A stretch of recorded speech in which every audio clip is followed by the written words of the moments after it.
हरदोई के शाहबाद में नारी शक्ति सम्मेलन को संबोधित करने पहुंचे मुख्यमंत्री। योगी आदित्यनाथ के हेलीपैड पर पहुंचे आबकारी मंत्री नीतीश अग्रवाल, उच्च शिक्षा राज्य मंत्री रजनी तिवारी, अजीत सिंह बब्बर मंत्री। वहां अवैध क्षेत्र मंत्री ने मुख्यमंत्री का जोरदार स्वागत किया।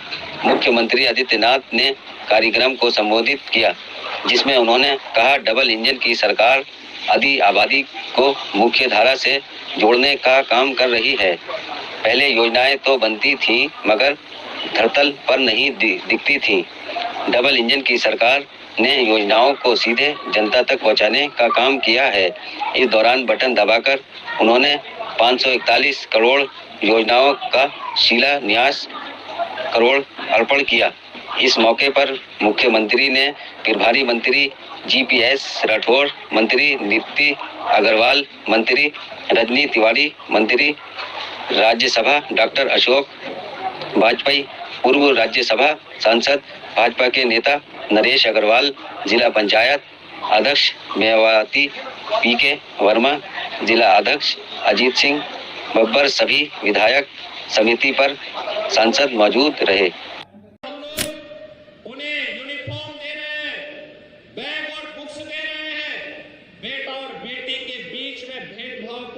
किया जा सके, उन्हें सम्मानजनक ढंग से आगे बढ़ने का अवसर प्राप्त हो सके, इसके लिए सरकार के स्तर पर 1,91,00,000 बेसिक शिक्षा परिषद के स्कूलों में अध्ययन करने वाले बच्चों के लिए 2 uniform, bag, books, shoes, socks, sweater, इसके लिए धनराशि डीबीटी के माध्यम से उनके अभिभावक के खाते में भेजने का कार्य किया जा रहा है। हर एक क्षेत्र में एक और सरकार के स्तर पर पढ़ाई निःशुल्क, दूसरी ओर मुख्यमंत्री कन्या सुमंगला योजना में भी बेटी के जन्म लेने से लेकर के बेटी के स्नातक तक की पढ़ाई के लिए 15,000 रुपए की राशि सरकार अब तक उन्हें उपलब्ध करा रही है। लेकिन भाइयों बहनों, हम लोगों ने तय किया है, नए सत्र में 15,000 की राशि 25,000 रुपए बढ़ेगी। 25,000 रुपए के बजट की व्यवस्था कर दी गई है। 17 लाख बेटियां भी लाभान्वित हैं। आने वाले समय में और भी बेटियों को इसके साथ उनका रजिस्ट्रेशन करते हुए उन्हें हम इस योजना से लाभान्वित करने का काम करेंगे। प्रधानमंत्री मोदी जी ने 2014 में इस बात को बहुत नजदीक से समझा था और इसीलिए देश के अंदर आजादी के बाद पहली बार देश के राजनीतिक एजेंडे का हिस्सा महिलाएं बनी थी। देश की योजनाओं का आधार महिलाओं को केंद्र में रख करके बनाया गया था। आप देखेंगे एक एक योजना आज देश की आधी आबादी को केंद्र में रख करके उन्हें ध्यान में रख करके बनाई जा रही है। इन योजनाओं में अलग अलग प्रकार से उनकी सुरक्षा से जुड़ी हुई योजनाएं भी हैं, उनके सम्मान से जुड़ी हुई योजनाएं भी हैं, उनके स्वावलंबन से जुड़ी हुई योजनाएं भी हैं और इन योजनाओं को प्रभावी ढंग से लागू करने के लिए, उनके क्रियान्वयन के लिए, उनके एक निश्चितकालीन समीक्षा करने के लिए डबल इंजन की सरकार लगातार कार्य कर रही है।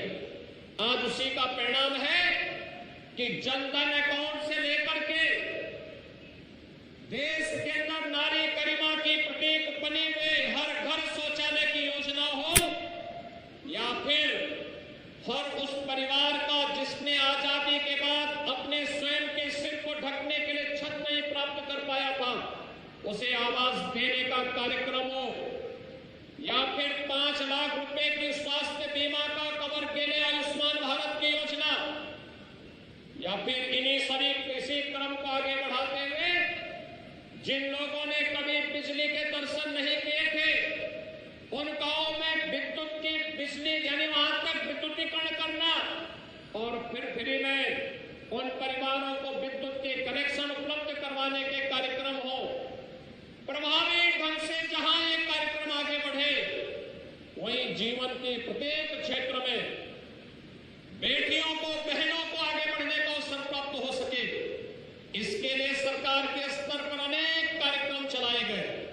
अनेक योजनाएं प्रभावी ढंग से आगे बढ़ रही है। आज उसका परिणाम हम सबके सामने है। 9 वर्ष के अंदर प्रधानमंत्री आवास योजना के अंतर्गत देश के अंदर जहां 4 करोड़ गरीबों को मकान मिले,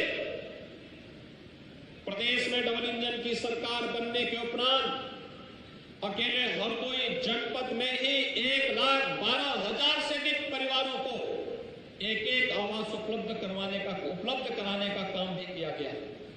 एक परिवार को चिन्हित करके, और मैं आज आपको इस बात के लिए आश्वस्त करने के लिए आया हूं कि भाइयों बहनों, जिन लोगों के पास, जो जरूरतमंद हैं, जिनके पास अपना आवास नहीं है, उन्हें आवास उपलब्ध करवाने के लिए सरकार ने अब तक 1,12,000 परिवारों को आवास उपलब्ध करवाया है।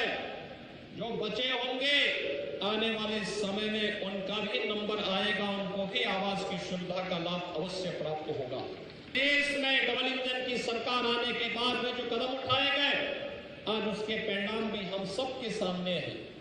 आपने देखा होगा, आने के साथ ही हम लोगों ने प्रदेश के अंदर बेटियों की सुरक्षा के लिए, महिलाओं की सुरक्षा के लिए पुख्ता इंतजाम करवाया था और प्रभावी ढंग से इसे लागू करने के लिए भी कार्यक्रम बनाए गए। आज उसके परिणाम हम सबके सामने आते हैं। 1947 से लेकर के 2017 तक इन 70 वर्षों में उत्तर प्रदेश पुलिस बल में केवल 10,000 महिला कार्मिक थी, और आज मैं कह सकता हूं पिछले 6 वर्ष के अंदर जिन अतिरिक्त भर्ती के कार्यक्रम को हमने सफलतापूर्वक प्रदेश में लागू किया, आज उसका परिणाम है उत्तर प्रदेश पुलिस बल में महिला कार्मिकों की संख्या वर्तमान में 40,000 है। ये 40,000 संख्या इस बात को बताती है कि महिलाओं के लिए जो पुलिस में भर्ती होना चाहती हैं, उन्हें जब भी आवश्यकता पड़ी तो हमने कहा प्रदेश में 20% महिलाओं के लिए व्यवस्था होनी चाहिए भर्ती की, और उसका परिणाम है 1.5 लाख भर्ती हुई, 1.5 लाख में 30,000 महिलाओं की भर्ती हो गई। भाइयों बहनों, सरकार की इच्छा शक्ति होनी चाहिए, और सरकार अगर कार्य करने की चूक है, प्रभावी ढंग से योजनाओं को क्रियान्वयन पर जोर दे देगी, कोई कारण नहीं कि आज महिलाएं प्रत्येक क्षेत्र में आगे बढ़ रही हैं, तो उसके परिणाम भी हमारे सामने सुखद रूप से आ रहे हैं।